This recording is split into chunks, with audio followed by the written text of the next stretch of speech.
नमस्कार दोस्तों, स्वागत है आपका अपने चैनल में जिसका नाम है आशाएं कुछ पाने की। जैसे कि आप जानते हैं कि हम class 10th chemistry chemical reactions and equation कर रहे थे। आज उसका लास्ट पार्ट है, दैट इज लास्ट 5। पार्ट 5 में क्या है, हम टाइप्स ऑफ केमिकल रिएक्शन कर रहे थे। कंपोजिट डिकम्पोजिशन हमने एक लेक्चर में कवर किया है, डिस्प्लेसमेंट डबल डिस्प्लेसमेंट एक लेक्चर में कवर किया है, सिर्फ रह गया था ऑक्सीडेशन एंड रिडक्शन रिएक्शन। आज हम बात करेंगे ऑक्सीडेशन और रिडक्शन रिएक्शन की। तो जानते हैं ये सब क्या होते हैं इन डिटेल में। ऑक्सीडेशन मतलब क्या होता है? Oxidation, addition of oxidation. Oxy means oxygen, reduction is addition. So addition of oxygen, अगर ऑक्सीजन ऐड हो रही है तो क्या हट रहा है? हाइड्रोजन हट रहा है। और इसी का उल्टा, यहाँ पे हाइड्रोजन हट रहा था तो यहाँ पे ऑक्सीजन हटेगा। यहाँ पे ऑक्सीजन ऐड हो रहा था, यहाँ पे हाइड्रोजन ऐड हो रहा है, तो ये क्या हो गया आपका? रिडक्शन। रिडक्शन मीन्स ऑक्सीजन का हटना, हाइड्रोजन का ऐड होना। ऑक्सीडेशन मीन्स ऑक्सीजन का ऐड होना और हाइड्रोजन का हटना। दोनों जो है वो ऑपोजिट रिएक्शंस हैं और दोनों एक साथ ही अकर होते हैं। नेक्स्ट देखते हैं ऑक्सीडाइजिंग एजेंट, रिड्यूसिंग एजेंट। अब ये देखो, जो ऑक्सीजन देता है, ऑक्सीडेशन मीन्स ऑक्सीजन का लेना, तो तभी लेगा ना कोई एलिमेंट, जो कोई दूसरा एलिमेंट दूसरा कंपाउंड छोड़ेगा।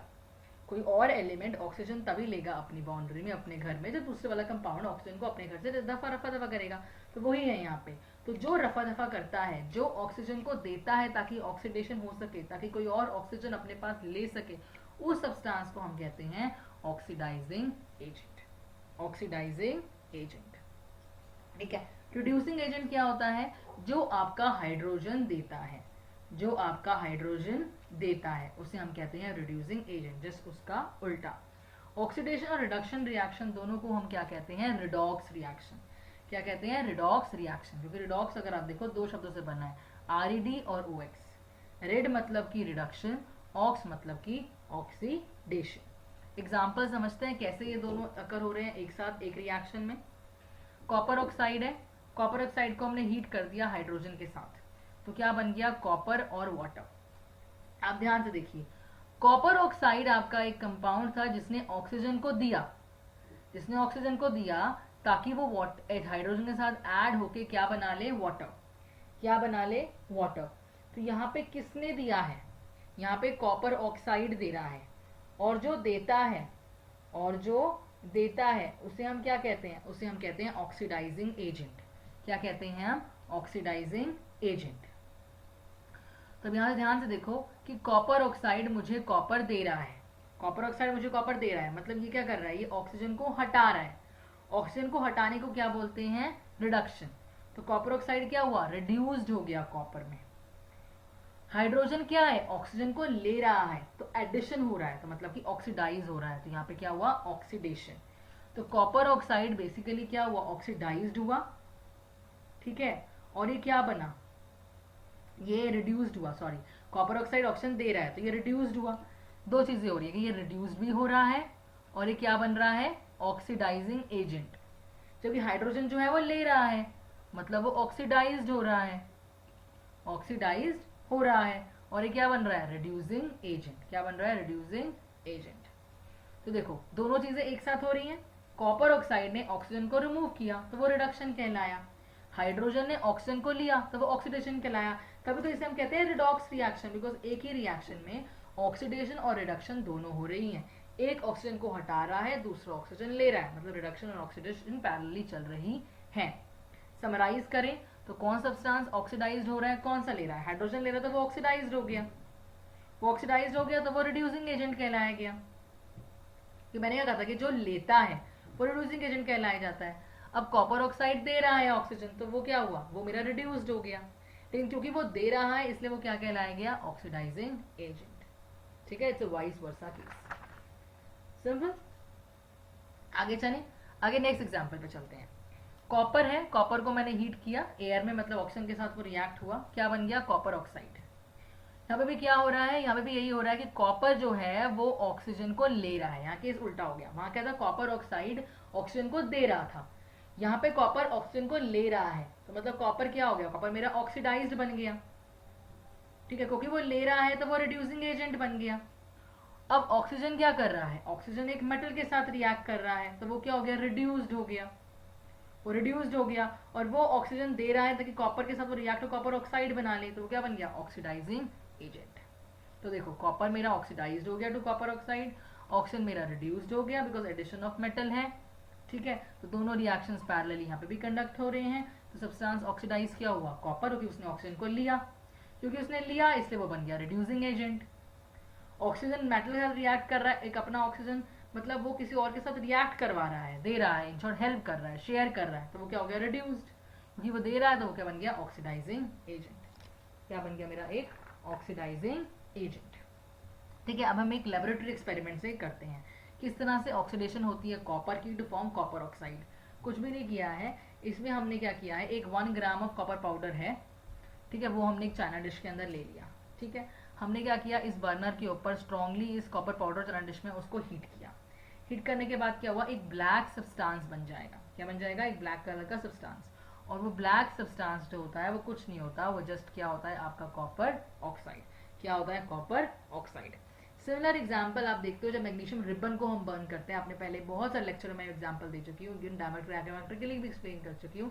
जब मैग्नीशियम रिबन को हम बर्न करते हैं ऊपर तो मैग्नीशियम ऑक्साइड बनता है, ठीक है। तो वहां पे क्या है, वहां पे भी यही होता है कि मेरा जो मैग्नीशियम है वो कन्वर्ट हो गया मैग्नीशियम ऑक्साइड में, तो मेरा मैग्नीशियम क्या हुआ, मेरा मैग्नीशियम ऑक्सीडाइज्ड हुआ और वो रिड्यूसिंग एजेंट बना। और उस केस में भी जो मेरा ऑक्सीजन है वो मेरा रिड्यूस्ड हुआ और क्या बना, मेरा ऑक्सीडाइजिंग एजेंट। क्या बना, मेरा ऑक्सीडाइजिंग एजेंट। वहां पे मेरा ऑक्सीडेशन और रिडक्शन रिएक्शन पैरेलली हो रहा है, ठीक है। लेकिन ये कौन सा रिएक्शन कहलाया जाता है, जब मैग्नीशियम किसी के साथ कंबाइन होके एक नया प्रोडक्ट बना रहा है, जब जो एलिमेंट्स कंबाइन होके एक नया प्रोडक्ट बनाते हैं उसे बोलते हैं कॉम्बिनेशन रिएक्शन। तो इस केस में रिडॉक्स रिएक्शन क्या कहलाया जा रहा है, एक कॉम्बिनेशन रिएक्शन। जरूरी नहीं है कि हर रिडॉक्स रिएक्शन में वो एक कॉम्बिनेशन रिएक्शन कहलाया जाए। जैसे यहाँ पे बैलेंस करोगे तो यहाँ पे 2 आ जाएगा। अब होता है कि ऑक्सीडेशन के ना बहुत सारे इफेक्ट्स होते हैं हमारी डेली लाइफ में। 2 तरह से उसको हम कर सकते हैं। पहला मेटल्स के ऊपर होता है जो कोरोजन हुआ, दूसरा खाने के ऊपर होता है जिसे हम बोलते हैं रेंसिडिटी, ठीक है। कोरोजन का तो बेस्ट एग्जांपल आप जानते ही हो, रस्ट, जंग लगना। तो इसमें क्या होता है कि एयर, मॉइस्चर या किसी भी केमिकल से अगर हमारे मेटल्स खराब होने लगते हैं, ईटन अप होने लगते हैं, ठीक है, उनमें कुछ खराबी आने लगती है, ऊपर की लेयर खराब होने लगती है, उसे बोलते हैं कोरोजन, ठीक है। कोरोजन कब होता है, जब मेटल्स एयर के कांटेक्ट में आते हैं, विच इज कॉल्ड ऑक्सीजन के कांटेक्ट में। बेस्ट एग्जांपल आपका रस्ट है।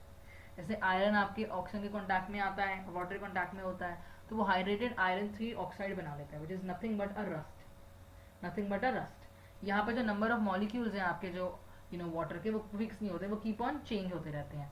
तो यहाँ पे भी क्या हुआ, यहाँ पे भी एक रिडॉक्स रिएक्शन कहलाया गया। क्यों रिडॉक्स रिएक्शन कहलाया गया, क्योंकि यहाँ पे आयरन है, आयरन आपका क्या कर रहा है, ऑक्सीजन को ले रहा है और आयरन ऑक्साइड बना रहा है। तो क्या हुआ, आयरन मेरा ऑक्सीडाइज्ड हो गया और रिड्यूसिंग एजेंट कहलाया गया। ऑक्सीजन मेरा एक मेटल से रिएक्ट हो रहा है, आपने में ऑक्सीजन दे रहा है, शेयर कर रहा है, तो ये मेरा रिड्यूस्ड हुआ और मेरा ऑक्सीडाइजिंग एजेंट कहलाया गया। तो दोनों रिएक्शन यहाँ पे हो रहे हैं। रेस्ट किस तरह से हम प्रिवेंट कर सकते हैं, वो आपके चैप्टर 3 में है। गैल्वेनाइजिंग से करके, जिंक की कोटिंग करके, टिन की कोटिंग करके हम उसे कर सकते हैं।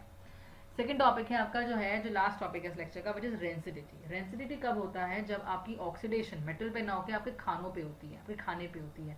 वो खाना जिसके अंदर क्या है, आपका फैट और ऑयल, ठीक है। तो oxidation has some damaging effects on food containing fats and oil. जब भी ऐसा खाना जिसके अंदर फैट एंड ऑयल होते हैं वो ऑक्सीजन के कॉन्टैक्ट में आते हैं, ठीक है, तो वो ऑक्सीडाइज हो जाते हैं। ऑक्सीडाइज होने के बाद जो बहुत ही अनप्लेजेंट स्मेल और टेस्ट आ जाता है खाने पे, उसी को बोलते हैं रेंसिडिटी।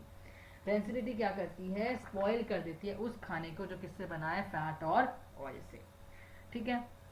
स्मेल अनप्लेजेंट हो गई तो क्या हुआ, एरियल ऑक्सीडाइजेशन हो गई, इसी को बोलते हैं रेंसिडिटी, ठीक है। और ये हमारे खाने को क्या करती है, अनफिट बना देती है फॉर ईटिंग। क्या करती है, अनफिट बना देती है फॉर ईटिंग। अब कोई तरीका होगा इसे प्रिवेंट करने का, इसका तरीका आप इसी चैप्टर में पढ़ोगे। इसके जो बेटा है, इसके बहुत सारे तरीके हैं, बेसिकली 5 तरीके हैं। पहला है कि हम एंटीऑक्सीडेंट्स डाल दें। सिंपल है, वो ऑक्सीडाइज हो रहे हैं तो कुछ ऐसा डालें कि वो ऑक्सीडाइज ना हो, तो वो क्या बन गया, एंटी। जैसे हमारी बॉडी में एक किसी चीज से लड़ने के लिए एंटीबायोटिक्स हम देते हैं, एंटी, एंटी मीन्स उल्टा। ऑक्सीडाइज हो रहा है, ऑक्सीडाइज को रोकना है, तो उसका उल्टा क्या हुआ, एंटीऑक्सीडेंट्स, ठीक है। ऑक्सीडेंट्स क्या होते हैं, ऑब्वियसली ऑक्सीजन के ऐड होने को हमें क्या करना है, हमें ऐसे करना है कि एंटीऑक्सीडेंट हो जाए, ऑक्सीजन रिएक्ट ना हो उससे, ऑक्सीजन को वो दे दे, वो जो प्रोडक्ट है, वो जो खाना है, वो ऑक्सीजन को वापस भेज दे। तो वापस भेजने को क्या बोलते हैं, रिड्यूसिंग एजेंट, जो ऑक्सीजन को, ठीक है। तो antioxidant substance which prevent oxidation को बेसिकली वो प्रिवेंट कर रहा है। 2 कॉमन ऑक्सीडेंट्स हैं, BHA और BHT। BHA full form is butylated hydroxy anisole, BHT की फुल फॉर्म है बुटाइलेटेड हाइड्रोक्सी टोलिन, ठीक है। 2 कॉमन यूज होते हैं। दूसरा होता है अगर हम इसे नाइट्रोजन गैस को ऐड कर दें पैक करके खाने को, जैसे अगर आपने देखा होगा कि जो आपके लेज होते हैं, ठीक है, जो पोटैटो चिप्स होते हैं वो मैन्युफैक्चरर्स क्या करते हैं, उन पोटैटो चिप्स में ना जो प्लास्टिक बैग्स होते हैं उनके अंदर नाइट्रोजन गैस को फिल कर देते हैं, ठीक है, तो उससे क्या होता है कि रेंसिडिटी नहीं होती। रेफ्रिजरेटर में भी खाना रखें, क्यों? बिकॉज रेफ्रिजरेटर में टेम्परेचर जो होता है ना वो लो होता है, ठीक है, तो अगर लो टेम्परेचर में हम खाना रखेंगे तो वो क्या करता है, उसमें जो ऑक्सीडेशन करने की जो एक्टिविटी होती है ना वो स्लो डाउन हो जाती है लो टेम्परेचर के कारण, इसलिए रेंसिडिटी की होने की चांसेस रिड्यूस हो जाती है। हमने देखा होगा खाने हम फ्रिज में रखे कुछ दिन तक उसे प्रिवेंट कर सकते हैं, लेकिन ऐसा टाइम आता है कि फ्रिज में रखा हुआ खाना भी खराब हो जाता है, बिकॉज कुछ टाइम टाइम तक ही हम रेंसिडिटी को रोक सकते हैं फ्रिज में रख के। फिर आता है एयर टाइट कंटेनर्स में। एयर टाइट कंटेनर्स में अगर हम रखेंगे तो वहाँ पे भी जो एक्सपोजर होता है ना एयर के साथ वो कम हो जाता है, कम होने के कारण रेंसिडिटी खत्म हो जाती है, लेकिन वो भी इसका एक पर्टिकुलर टाइम इंटरवल ही होता है, तभी तक आप रख सकते हो। अगर आप लाइट से उसे दूर रखो, लाइट से अगर दूर रखोगे तो उससे भी क्या होगा कि आपका लाइट के एब्सेंस में जो ऑक्सीडेशन है फूड का, जिसमें फैट एंड ऑयल है वैसे फूड का, वो क्या होता है स्लो डाउन हो जाता है, तो इस कारण भी आप रेंसिडिटी को प्रिवेंट कर सकते हो। लेकिन ये सारे मेथड्स क्या हैं? ये सारे मेथड्स टेम्प्रेरी हैं, ये सारे मेथड्स टेम्प्रेरी हैं, इससे बेटर है कि आप उसको नाइट्रोजन गैस में रखो या फिर एंटीऑक्सीडेंट्स का यूज़ करो। लेकिन हर खाने के अंदर हम नाइट्रोजन गैस या एंटीऑक्सीडेंट्स घर में तो यूज़ नहीं कर सकते, वो तो बड़े बड़े मैन्युफैक्चरर्स ही कर सकते हैं, इसलिए, और हमें वैसे भी खाना कुछ दिन के लिए प्रिवेंट करना होता है, थोड़ी ज़िंदगी भर के लिए प्रिवेंट करके रखना है, तो इसलिए हम रेफ्रिजरेटर, एयरटाइट कंटेनर या लाइट का यूज़ करते हैं अपनी डेली लाइफ में। बड़े बड़े मैन्युफैक्चरर्स नाइट्रोजन गैस और एंटीऑक्सीडेंट्स का यूज़ करते हैं। So with this my lecture gets over और पूरा चैप्टर भी फिनिश हो जाता है आपका, जो कि था केमिकल रिएक्शंस एंड इक्वेशंस। कुछ भी प्रॉब्लम है तो प्लीज़ कमेंट्स बॉक्स में शेयर कीजिए। वीडियो थोड़ी सी भी यूजफुल लगी हो तो लाइक और शेयर का बटन दबाना मत भूलिएगा। चैनल को सब्सक्राइब कर लीजिए जब तक हमने नहीं किया है। चैनल का नाम है आशाएं कुछ पाने की। Till then take care, bye bye and keep smiling.